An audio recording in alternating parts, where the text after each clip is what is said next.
Thunderstorms and a high wind warning headline my forecast. I've got details on both. This is not some kind of different type of club to be in. Anyone this can happen to. Months after a central Indiana woman disappeared and part of her body was discovered in a pond, there are still no answers. Tonight, hear a mother's desperate plea as we head into the holiday season. I honestly did not know that what I was doing was wrong. A high school coach speaks out after the IHSAA barred his team from the state tournament for recruitment violations, the next step for Southport High School. People want INDOT to build a sound barrier wall here. They say the noise from the interstate has gotten excessive. I'm Steffi Wade with the state's response. This is RTV6 News at 5, working for you. And we begin now at 5 with all eyes on the weather as the holiday travel season begins. Take a look at the snow in Colorado. It is spreading from Colorado to the upper Great Lakes, delaying traffic on the roads and in the air, even canceling flights into Indianapolis. Storm Team 6 Chief Meteorologist Kevin Gregory is here to explain how that storm system will impact us here in central Indiana on this Storm Team 6 alert day. Kevin. First, I'll say this, don't be intimidated by the snow. That is not for us. We'll be on the mild side of this storm system. Some thunderstorms actually in our forecast. Severe potential exists, but it's low in the western half of the state, mainly for damaging wind because it's going to be windy, independent of any thunderstorms. Could see an inch of rain between now and tomorrow morning. And as far as that strong wind, the strongest winds will come during the morning hours tomorrow into the afternoon. As we look at the radar, if you've been driving around today, you've probably had the intermittent wipers on occasionally. A more put together area of rain moving into southwest Indiana right now. This will expand as we go through the evening. Temperatures, they're mild. 55 in Terre Haute and Bloomington, 53 in Indy, so at least it'll be relatively warm rain. Rain chances really skyrocket after 7 p.m. on a widespread basis. That will continue into the morning hours tomorrow. 7 o'clock this evening, rain from Indy southwest. Then you see the bigger push between 9 and 11. We expand the coverage. We expand the intensity of the rainfall. Again, rainfall potential will exceed an inch in isolated spots. We'll be back to talk about the high wind warning for tomorrow. Lay out your Thanksgiving forecast. Talk about the weekend coming up. Right now, breaking news from Greenwood after a car left running in a gas station parking lot was stolen with a 3-year-old child still inside. Police tell us this happened at the Road Range Travel Center at I-65 and Main Street. Someone dropped the child 9 miles away on the south side of Indianapolis at Keystone and Troy. The boy is being reunited with his mother right now, we understand, and police are still searching for the stolen car. Police have not said what kind of car they are looking for or given any suspect information. We'll keep you updated. I am not going to quit.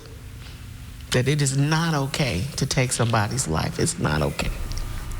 A renewed plea for tips tonight as the family of missing Avon woman Naja Farrell heads into the holiday season without her. Megan Sanctorum has an update on the death investigation and shares the emotional request from Farrell's family. It's been 8 months. 8 months without answers. 8 months without closure. And for 2 young kids, 8 months without their mom as Thanksgiving and Christmas approach. That was her thing, holidays. So it's a tough time for us. It's first year and as time as we never thought it would get to these many months. Naja Farrell's mom says the last time anyone heard from her was March 15th. She left for work but never made it there. Her car was found later that month. Then a fisherman found a body part belonging to her in a pond about 2 hours north of here. That's not normal. It's not normal to take someone's life. That was somebody that was not involved in anything illegal, living a life of, chance and, haphazardly. No, this was a mother. This will be the family's first holiday season without Naja. They say somebody out there knows what happened to her, and they're urging that person to call police. They tell you life isn't fair, and I was raised like that it isn't. But at some point, some things need to be fair, and I need to make it fair. Avon police have filed dozens of search warrants, interviewed many, and gathered surveillance video from places Farrell may have been, but the case remains unsolved. Farrell's mother vows to keep fighting for answers, and she has this message for the person responsible. We're going to keep this alive as much as possible and as long as we have to get what we need to get to some finality. Working for you, Megan Sanctorum, RTV6. And if you have any information on this case, call Crime Stoppers of Central Indiana at 317-262-8477 or 317-262-TIPS. Tonight, Metro Police are investigating a deadly shooting on the city's west side. It happened shortly before 1:30.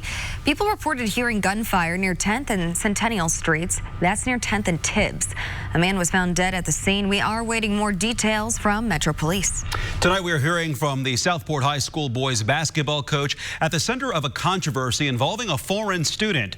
A money move by the coach managed to get his team kicked out of the upcoming state tournament. RTV6's Troy Washington has more on the school's appeal and the reason the coach believes the IHSAA's punishment goes too far. Southport High basketball coach Eric Brand is fighting a decision by IHSAA to keep his team from participating in the state tournament next year. This after he was accused of breaking the rules by raising money to help a student stay at Southport. I honestly did not know that what I was doing was wrong. I was transparent with my superiors the whole time. Brand is accused of raising nearly $6,000 to help a student from Congo stay at the school legally. The coach doesn't deny signing the check, and that's why the school is explaining their actions and appealing the decision. The only way I knew how to help him was to help raise this money, and I went to the board and said, can we help this young man? According to the high school, the student ended up there because he was brought to America and enrolled by a man posing as a coach with no connection to Southport High. I can tell you right now that the man who brought him over here shopped him to many AAU programs. The student was sold hoop dreams, but without the proper visa, he wouldn't even be allowed to attend the school. The young man that was here, I saw distress. I saw a young man's spirit dying. I saw a young man in trouble. Even with the proper visa, the student wouldn't have played on the varsity team, which is why Perry Townships is having a hard time understanding the penalty. The coach says the team is being unfairly punished for something they knew nothing about, but those players are still standing by the student during this time. In time, the team will find out if the decision will be overturned and they can play. And in the meantime, the student gets to stay at the school for at least his freshman year. Working for you, Troy Washington, RTV6. So what's next? Well, there's a closed-door hearing scheduled for next Wednesday, December 4th in Indianapolis. At that hearing, Southport High School will make its case. The committee will then have up to 10 days to release its decision. If Southport High School administrators don't like the outcome, they can take the sanctioning body to court. A cable guy pled guilty this week to fraud and theft charges for stealing a grandmother's credit card while on the job. Quentin Wilson was accused of racking up thousands of dollars in fraudulent purchases. Surveillance video appears to show Wilson using the grandma's credit card at a Best Buy. At the time, Wilson worked as a Comcast contract employee, but the company says he is no longer performing Comcast duties. In a phone interview with RTV6, Wilson denied the allegations. He will be sentenced on February 3rd in Hamilton County. Tonight, homeowners who live along I-65 in Boone County are calling on the state to build a wall since their houses back right up to the highway. RTV6's Stephanie Wade spoke to the neighbors making the push, who say since new business and more traffic has come to Zionsville, the highway noise has become a major problem impacting their lives. Well, you can hear the trucks and cars zooming by on I-65 from where I'm standing now. People who live in these homes say it's even worse at nighttime. It's so loud that sometimes it affects, like, when I'm trying to sleep at night. So I have to actually sleep in a back bedroom. I can't sleep in, like, the regular master bedroom because of the noise. It's really hard to sleep in the bedroom. We actually have an air mattress in the living room that we use from time to time if it's really loud. Two people with similar grievances.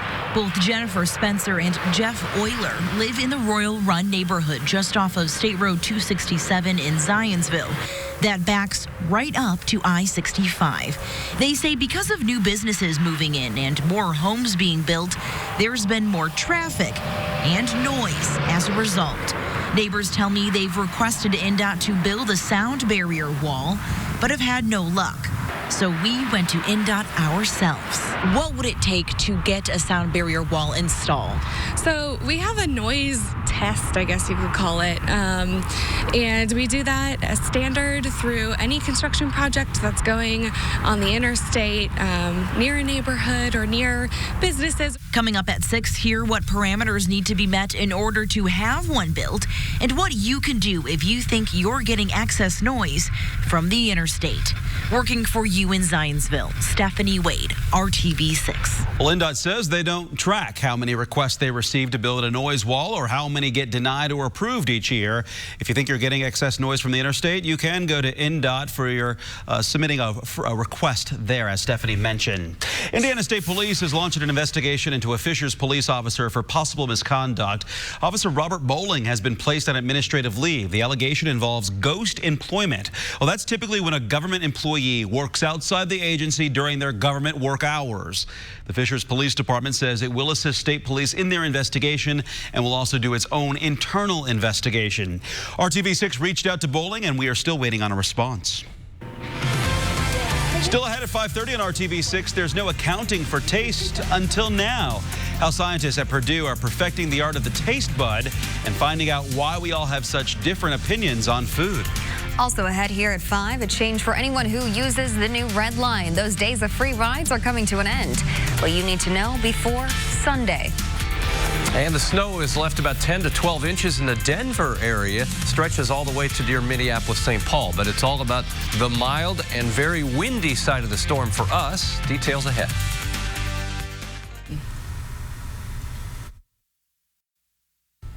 The Indigo Red Line has been free for 3 months, but that is ending this weekend with a temporary payment system. Beginning Sunday, which is December 1st, you have to pay to ride the bus line. You can buy the new paper tickets with cash or card at any Red Line station. At the Red Line stops, you can buy 2-hour passes, day passes, or week passes. The permanent system Indigo has planned, called My Key, isn't ready yet, so you'll have to use the temporary one. We're still working through some technology issues, so this is very new technology. So we're working through some troubleshooting now, and we hope to launch that soon. But again, we wanted to make sure our riders had a reliable system while we charge fare. Here's what you need to know if you want to ride after this Sunday. A 2-hour pass will cost you $1.75. A full-day pass will cost $4. If you have a Medicare card, a valid K-12 student ID, or an Indigo half-fare ID card, you can get those passes for half price. You can also buy a week pass for $20 at the bus stop. The Indiana Fever have a new coach at the helm. The team today introduced Marianne Stanley as the 7th coach in the team's history. Stanley has been an assistant with the Washington Mystics for the last 9 seasons and helped lead the team to the 2019 WNBA championship. Today, she talked about getting the Fever to the same level. I just thought this was a great opportunity for me in my coaching career to take a team and to help it get back to the level that it was accustomed to a few years ago. It's going to take time. People are going to have to be patient. They're going to have to be willing to work. But we need everybody on board all the way in, okay, to help us get there. Stanley replaces Pokey Chapman, who was let go this year. Chapman was also general manager. That role will be filled by former Fever star Tamika Catchings. She will expand her current duties as vice president of basketball operations to include GM. Another former Fever star will be honored tonight at her high school alma mater. Perry Meridian High School is honoring Katie Douglas by retiring her jersey tonight. Douglas graduated from Perry Meridian High School in 1997 and represented the school as an all-star. In 2001, she led Purdue to a national championship and was named Big Ten Player of the Year. In the WNBA, she went to the finals 4 times, finally winning the title with the Indiana Fever in 2012. Her number 23 high school jersey will be retired at the end of the girls' game against Southport.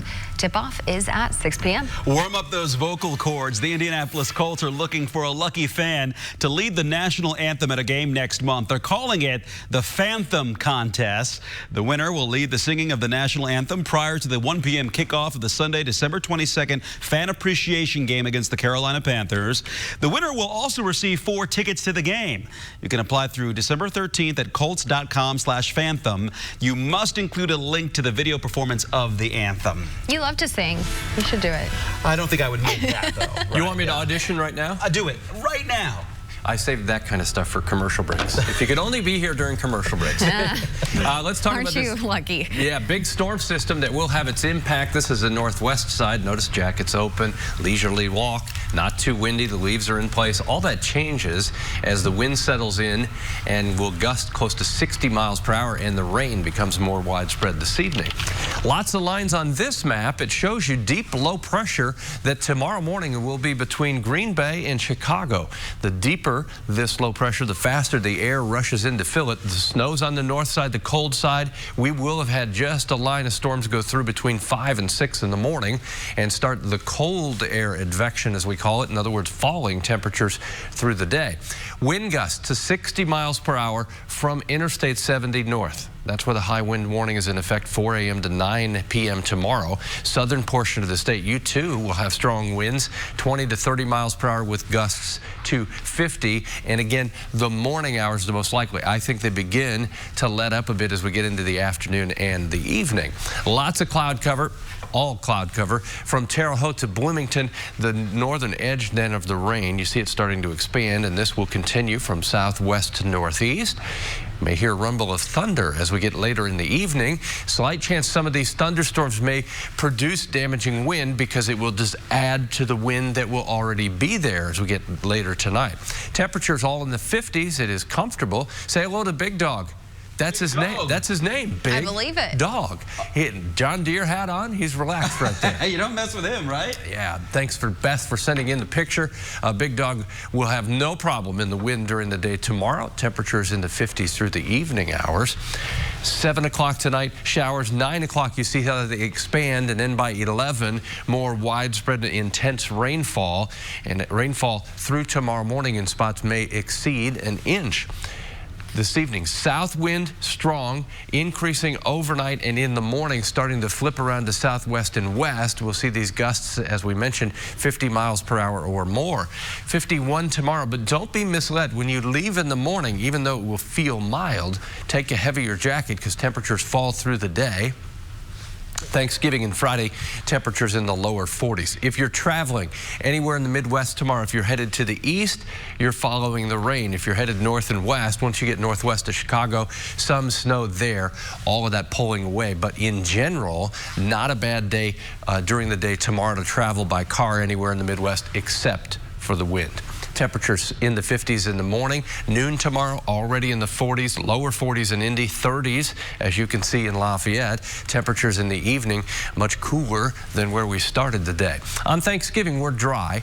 And the other thing I can say, the wind will be much lighter northeast at around 10 miles per hour. Temperatures on Thanksgiving in the low 40s. There's your forecast. That northeast wind 10 miles per hour with lots of cloud cover. As we look toward the weekend, the rain possibilities may be heavy at times on Saturday. It'll be the second soaking rain in the forecast. And the 7-day forecast put together. Temperatures Saturday 50 with the rain. It will be mild at least. 45 on Sunday, then Monday and Tuesday. Temperatures upper 30s to around 40, and it will be dry. All right. Thanks, Kevin, for that. Well, it was more than just a chance to pardon a turkey. President Trump cracked a few jokes. But what was the target? We've got that for you coming up. Down, 0 deposit, 0 first month, and 0 due at signing. Hello to you. I'm Julie Grant with Court TV, and we're in day number 5 of the state's case in chief in the murder trial of Florida versus defendant Mark Sievers. Court recessed this morning because the state ran out of witnesses for the day.